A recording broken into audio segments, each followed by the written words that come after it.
Hi అండి, welcome to my kitchen. ఈరోజైతే మనం ఎగ్ ఫ్రైడ్ రైస్ అయితే చేసుకుందామండి. బౌల్ తీసేసుకొని నేనైతే ఇక్కడ 3 కప్ ఆఫ్ బాస్మతి రైస్ తీసుకుంటున్నానండి. బాగా వాష్ చేసుకొని మళ్ళీ వాటర్ వేసుకొని అందులో సాల్ట్, బిర్యానీ ఆకు, 2 లవంగాలు, 2 యాలక గుడ్డలు వేసుకొని ఎక్కువ కుక్ అవ్వాల్సిన అవసరం లేదండి. 80% కుక్ అయితే రైస్ సరిపోతుందండి.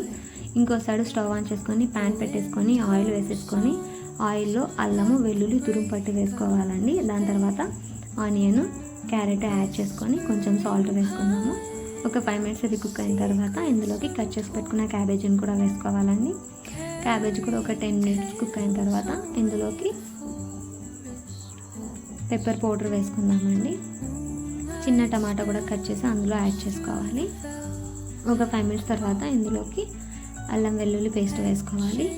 కొంచెం కారము, కొంచెం సోయా సాసు, చిల్లీ సాస్ కూడా వేసుకోవాలండి.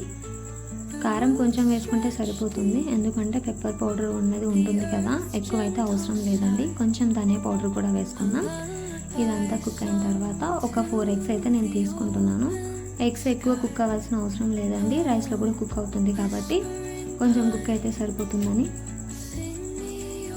ఇలా వచ్చిన తర్వాత ఇందులో కొంచెం మనము కొత్తిమీర యాడ్ చేసుకుందామండి. కొత్తిమీర వేసుకున్న తర్వాత ఉడికించి పెట్టుకున్న రైస్ని కూడా అందులో యాడ్ చేసేసుకొని కలిపేసుకోవడమే అండి. యాక్చువల్లీ ఇక్కడైతే మాకు ఈవినింగ్ వర్షం పడుతుందండి. మా పిల్లలు ట్యూషన్కి వెళ్ళారనమాట. వాళ్ళు వచ్చేలోపు నేను ఎగ్ ఫ్రైడ్ రైస్ని చేశానండి.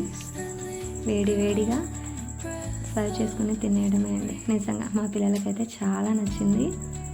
మీరు కూడా కంపల్సరీ ఇంట్లో ట్రై చేయండి. ఓకే, ఈ వీడియో అయిపోయింది. బాయ్ అండి.